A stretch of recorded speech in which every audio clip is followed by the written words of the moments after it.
More than one person tried to warn me not to ride the Bikes and Beards Police Harley 1,000 miles home, but I did it anyways. I'll start with those warnings first. This Harley is getting up there. After about 20 years, Harley dealerships will stop taking in bikes because they just can't get parts for them. Some people say it's because a lot of the technicians there haven't been around long enough to be working on bikes that old. Either way, they won't look at your bike if it's over 20 years old. This one's a 2014, so it's still got a little bit of time before that window closes. We know it was a police bike first, so that means it was 100% likely dropped many times during the slow speed skills courses. And Bikes and Beards and the bearded mechanic, Sean and Craig. Plus, I mean, it looks like this has nothing wrong with it. It looks like it's probably never been dropped. Can't you just start it and ride out of it? Ah! It looks like it was probably always babied and taken care of at a Harley dealership. Ask away, all motor and a lot of nitrous. We're just gonna ignore that. Okay, so clearly this bike has been through a lot and it hasn't exactly been babied. So that's already an issue. When you get the bike to you, what abuse has it endured? What kind of problems coming from that is it gonna show up on you on a 1,000-mile ride home? Now, to get into why I decided to ride this bike home despite all these problems, I'll get into the specs and the meat of this bike and what makes an old Police Harley Electra Glide so special. And I guess you can see it in the numbers. You can see it in its specs. So how this did as a road trip bike. The nice thing about baggers is that they're already ready to be packed up. You don't need to strap on any luggage. You don't need to put anything on really if you're a light packer and maybe you're not going camping. But with the two huge side bags and then, well, this one doesn't have the stock tail bag, but Bikes and Beards put a sweet tail bag on it. I didn't need anything. I didn't even need a backpack, nothing. I could just fill the whole bike. It's ready to go. With the windscreen, they're extra tall on Police Harleys, and that super wide fairing, like you feel no buffeting at all at highway speeds. So you can really put on a lot of miles without feeling like your whole body is hurting at the end of the day. I was really worried about the police seat because I know for police, they're actually made a little bit taller so they can sit a little bit closer to the handlebars. And I remember in the Bikes and Beards video where they rode it 1,000 miles home, Craig kept complaining about his seat.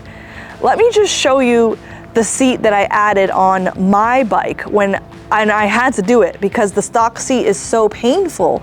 But on my bike, when I did a cross-country trip, I added this bubble seat.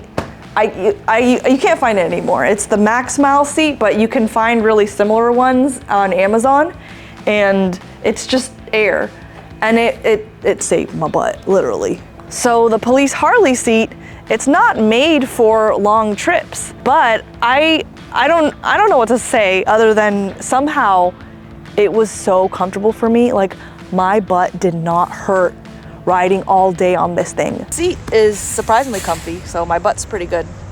Oh wow, that's warm. Like that never happens, not with a stock seat. And granted, this isn't like the stock seat that you can get on a civilian model for an Electra Glide, but it's the stock seat that Harley puts on it for the police departments that buy these Electra Glides in bulk.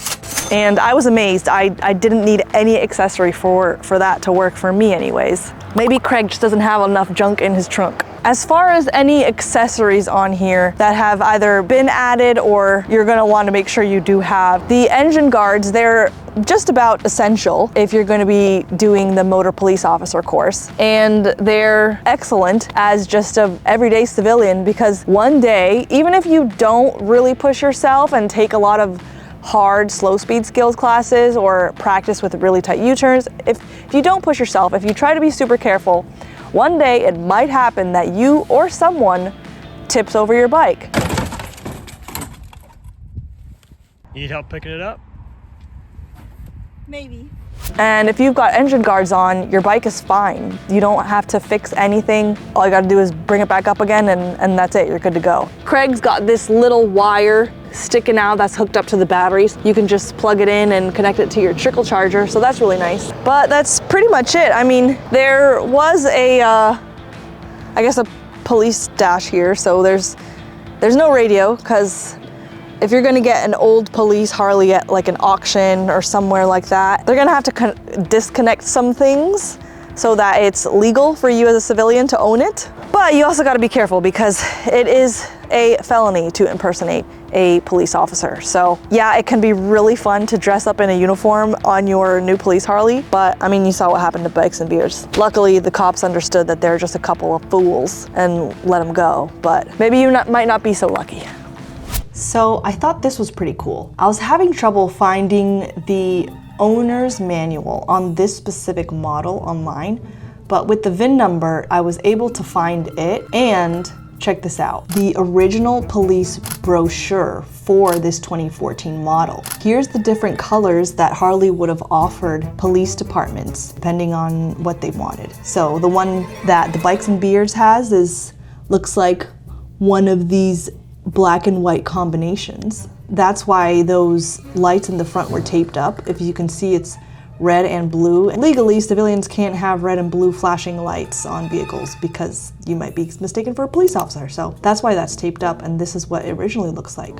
So it looks like Harley would have offered different models. They would have offered the Road King, Electra Glide, and even a Sportster, which I didn't know that they were doing that for law enforcement, as well as a fire rescue option. So apparently they gave them 4% more torque than the previous models, and this one is 1700 cc. So you might think that because the bike's so heavy, I mean, it's about 900 pounds. We'll find out exactly in a minute. You'd think that these bikes weren't easy to handle, but I guess this is where the specs come in of why that bike actually is so easy to handle. I'm 5'3.75" inches tall. I'm about 114 pounds. So I'm not particularly strong, but I've definitely worked on some strength training in the past year to be able to pick up bikes better. And just a little bit of practice, these bikes are actually surprisingly easy for even me to handle in slow speeds and tight turns. Part of the police program is to also make sure that you can lift your bike. I haven't worked on that with this bike yet, but I know that police women even smaller than me learn how to lift this, so that's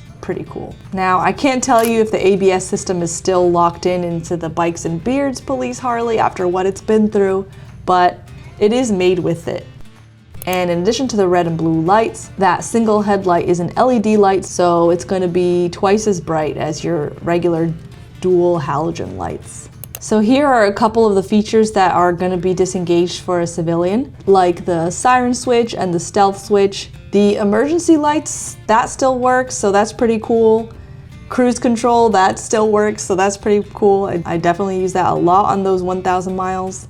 So the power on means that you can run emergency lights and the siren with the ignition off, and the stealth mode deactivates all lights except your instruments and brakes, so you can have the element of surprise. I mean, that's pretty cool. Can I have stealth mode in my civilian bike? Here's the police model in the Road King version. It's pretty much the same except for the fairing in the front.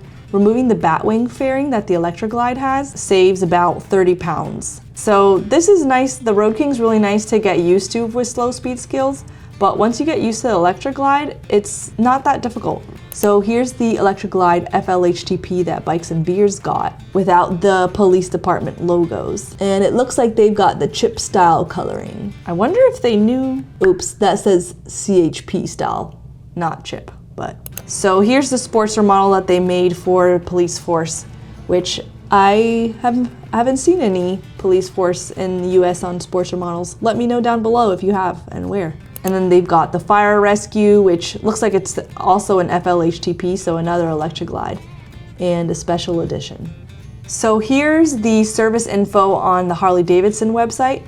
And again, it was really hard to find this service manual without the VIN number. Once I input the VIN number, I eventually found it, but now we can look at some of the specifications on this bike and make sure I'm getting it right because it's the right year and the right model, so I think we're good. Let's check it out. The kind of things I'm most interested in are the seat height, which I guess here they call it the saddle height. And there is a section in here to show you how to adjust that seat. Craig put it on the lowest setting for me just to make it easier. And because it's so wide, even though that seat height isn't super high, I'm tiptoeing on that bike. Now the weight. That's what I'm really interested in, the wet weight. Running weight. FLHTP, 821 pounds. I kept looking this up and I thought, because I saw gross vehicle weight rating, that it was 1,360 pounds, but that's including the rider. So as long as you don't weigh much more than 500 pounds, you should be just fine riding this bike. So police are not using this on long road trips. They're using it in the city, or the equivalent for us civilians would be commuting, a very long commute. But essentially that's the kind of riding they're probably doing. In slow speeds traffic, maybe some highway, but for the most part, it's going to be in town around other drivers. So how does it do for that? For me, I used it in part of my 30 days of commuting challenge, so I did ride it a lot in town as well. If this was a newer bike for me, I definitely would have dropped it every time I put my feet on the ground, and it would have been really hard to handle at slow speed skills. But shout out to Jerry Palladino for all the training on these big bikes. So it was actually pretty easy for me to handle in town, but I know not everyone's lucky enough to be able to do this for their job and maybe able to dedicate so much time to training. And if not, if you just want to skip that learning curve and get a bike that is much easier to handle and already ready for you to ride tomorrow to work without a whole lot of practice, I really liked the much smaller Harley Heritage and the Low Rider ST. Those are over 100 pounds lighter, and I didn't feel like they required as much of a learning curve. The Low Rider ST has a more upright seating position, and with the pegs instead of the floorboards and just sitting a little bit higher, it feels a little sportier.